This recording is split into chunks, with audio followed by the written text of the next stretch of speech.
ذہنی معذور بچوں کو ایک بڑا سا گڑھا کھود کر CVO یا سندھ کے دیگر ساحلی مقامات پر گردن تک ریت میں دبا دیتے ہیں۔ توہمات اچانک اندھیرا چھا جانے سے لوگوں کا سخت خوفزدہ ہونا ایک عام سی بات تھی۔ شیطانی طاقتیں اچھائی کی طاقت پر غالب آ گئی ہیں۔ ماہرین فلکیات کے مطابق جب چاند گردش کے دوران زمین اور سورج کے درمیان آ جاتا ہے تو سورج گرہن ہو جاتا ہے۔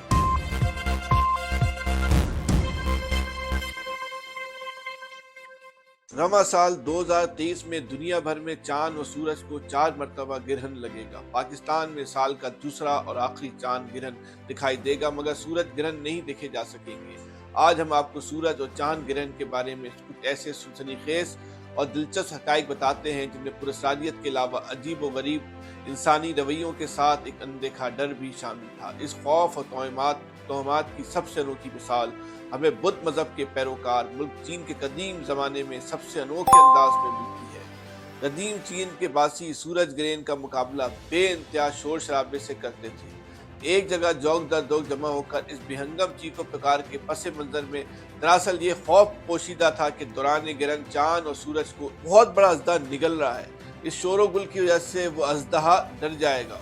بات صرف یہاں تک ہی محدود نہیں، تاریخ کے اوراق بتاتے ہیں کہ کرۂ ارض پر موجود کچھ اقوام کا عقیدہ تھا کہ جس وقت سورج گرہن لگتا ہے تو آنکھوں سے اوجھل کچھ مابرائی مخلوق انسانوں کو ضرر پہنچانے والے جراثیم کھانے پینے کی چیزوں پر گرتے ہیں۔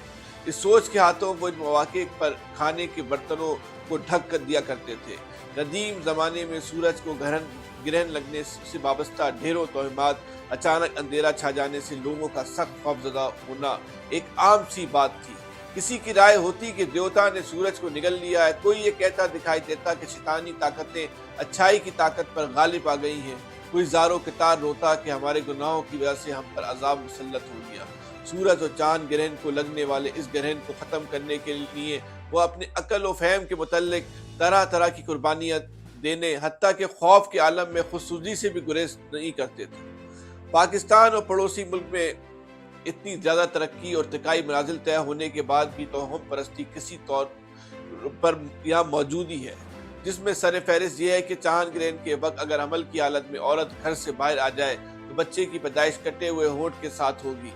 اسی تسلسل میں یہ فرسودہ خیال بھی موجود ہے کہ حمل کی حالت میں عورت کو پھول پہننے، مہندی لگانے اور خوشبو کے استعمال سے گریز کرنا چاہیے۔ اس موقع پر بعض گھروں میں یہ بھی دیکھنے کو ملتا ہے کہ حاملہ خواتین کو کوئی گھریلو کام نہیں کرنا چاہیے، کیونکہ تیز دھار والی اشیاء، چاقو، چھری تھامنے کے خطرناک نتائج نکل سکتے ہیں۔ سورج اور چاند گرہن کے دوران توہمات کی ایک اور مثال ہمیں ان افراد کو دیکھنے سے ملتی ہے جن کی توہم پرستی آخری درجے اور دوسرے لفظوں میں ڈوبتے کو تنکے کا سہارا کہی جا سکتی ہے، مگر دینی یا سائنسی اعتبار سے اس کی کوئی دلیل نہیں۔ ہوتا کچھ یوں ہے کہ ان مواقع پر کچھ لوگ اپنے ذہنی معذور بچوں کو ایک بڑا سا گڑھا کھود کر CVO یا سندھ کے دیگر ساحلی مقامات پر گردن تک ریت میں دبا دیتے ہیں۔ اس دوران بیمار بچے کا سر ریت سے باہر رہتا ہے۔ اس عمل کے عقب میں یہ عقیدہ پایا جاتا ہے ایسا کرنے سے ان کا بچہ ٹھیک ہو جائے گا۔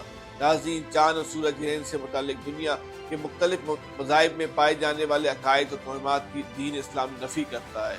ان مواقع پر 2 رکعت نماز کسوف ادا کرنا مسنون ہے۔ ماہرین فلکیات کے مطابق جب چاند گردش کے دوران زمین اور سورج کے درمیان آ جاتا ہے تو سورج گرہن ہو جاتا ہے، اور زمین گردش کے دوران چاند کے سامنے آ جائے تو چاند گرہن ہو جاتا ہے۔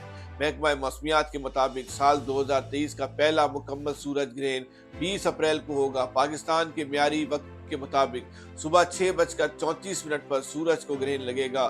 سال نو کا پہلا سورج گرہن پاکستان میں دکھائی نہیں دے گا۔ 5 اور 6 مئی 2023 کو سال کا پہلا جزوی چاند گرہن ہوگا۔ یہ چاند گرہن پاکستان کے معیاری وقت کے مطابق رات 8:13 پر شروع ہوگا۔ پاکستان میں رات ہونے کی وجہ سے مکمل طور پہ نظر آئے گا۔ سال 2023 کا تیسرا جزوی سورج گرہن 14 اور 15 اکتوبر کو لگے گا، جس کا آغاز پاکستان کے معیاری وقت کے مطابق رات 8:04 پر ہوگا۔ پاکستان سمیت دیگر ایشیائی ممالک میں رات ہونے کی وجہ سے نہیں دیکھا جا سکے گا۔ اس جزوی سورج گرہن کو رنگ آف فائر کا نام دیا گیا ہے۔ سال 2023 کا چوتھا اور دوسرا جزوی چاند گرہن 28 اور 29 اکتوبر کو لگے گا۔ پاکستان کے معیاری وقت کے مطابق اس کا آغاز رات 11:02 پر ہوگا۔ پاکستان میں یہ چاند گرہن مکمل طور پر نظر آئے گا۔ یہ معلومات ہمیں آپ تک پہنچانی تھی۔ اپنا بہت زیادہ خیال رکھیے گا۔ اللہ حافظ.